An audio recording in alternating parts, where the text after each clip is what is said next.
Merci. La parole est à l'Algérie. شكرا سيد الرئيس. يأخذ وفد بلادي علما بالتقرير المقدم ويعرب عن بالغ قلقه إزاء تقارير العديد. Merci, Monsieur le Président. Nous avons pris bonne note du rapport présenté par le Maroc, car nous nous inquiétons des informations dont nous ont fait part les ONG locales ainsi que mécanismes des droits de l'homme à propos de violations graves et systématiques des droits de l'homme au Sahara occidental, zone qui se trouve sous occupation marocaine. Nous recommandons ce qui suit: autoriser toutes les organisations internationales et observateurs à se rendre au Sahara occidental, éviter de se livrer à quelque activité économique ou exploitation de ressources qui soient au Sahara occidental sans avoir au préalable obtenu l'autorisation expresse du peuple sahraoui conformément au droit international. Troisièmement, mettre un terme à l'occupation du Sahara occidental conformément aux documents pertinents des Nations Unies.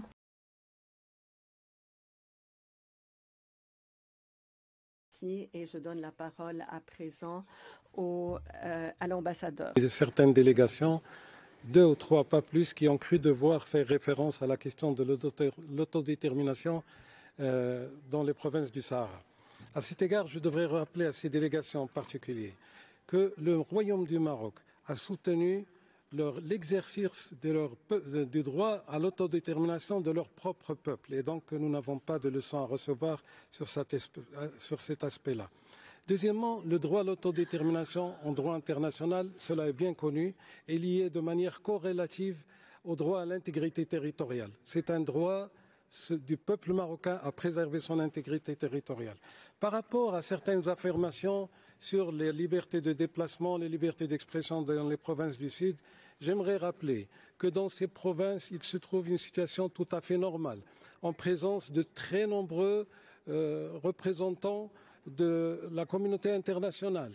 Aujourd'hui, il y a plus de 30 représentations diplomatiques et consulaires dans ces provinces, d'autant plus qu'il y a aussi des visites, y compris de procédures spéciales. J'aimerais rappeler que 6 procédures spéciales du Conseil des droits de l'homme se sont rendues dans les provinces, et au jour d'aujourd'hui, le Maroc invite de nombreuses procédures spéciales, y compris à visiter ces provinces du Sud.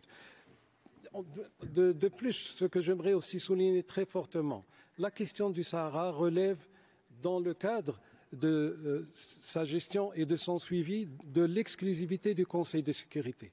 Le Conseil de sécurité, qui a considéré l'initiative d'autonomie présentée par le Maroc comme crédible et sérieuse, cette initiative est par essence même démocratique et donc respecte fondamentalement les droits de l'homme.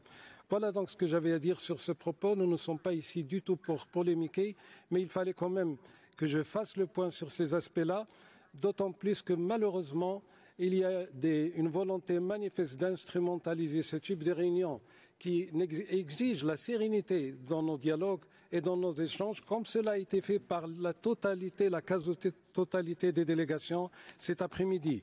Nous ne réunions à personne le droit de faire le commentaire qu'il souhaite ou qu'il désire, mais nous estimons et nous exigeons des approches constructives, comme cela a été le cas pour la quasi-totalité des délégations, et je vous remercie. Un dernier point, c'est notre cause nationale. Je suis affligé quand je vois que ce qu'on nous nie depuis 1975, nos régions ont été indépendantes. Nous avons dépensé 200 milliards de dollars. Ce sont des régions d'investissement majeures du Maroc. Et cela procède de notre responsabilité vis-à-vis de ces régions. Je regrette que certains de la Sahara du Sud et même certains concitoyens sont des otages dans un autre pays qui exploite cela pour créer une crise politique, une crise qui impacte la paix et la sécurité internationale. Et cela vient d'être amalgamé avec les dossiers de droits de l'homme. eh bien, ceux qui réclament cela, il faut qu'il appelle à faire respecter des États pétroliers, respecter les droits de son peuple qui fait des files interminables pour recevoir sa dose ou sa ration d'huile. Quand on a une maison en verre, on ne jette pas à droite et à gauche les pierres aux autres.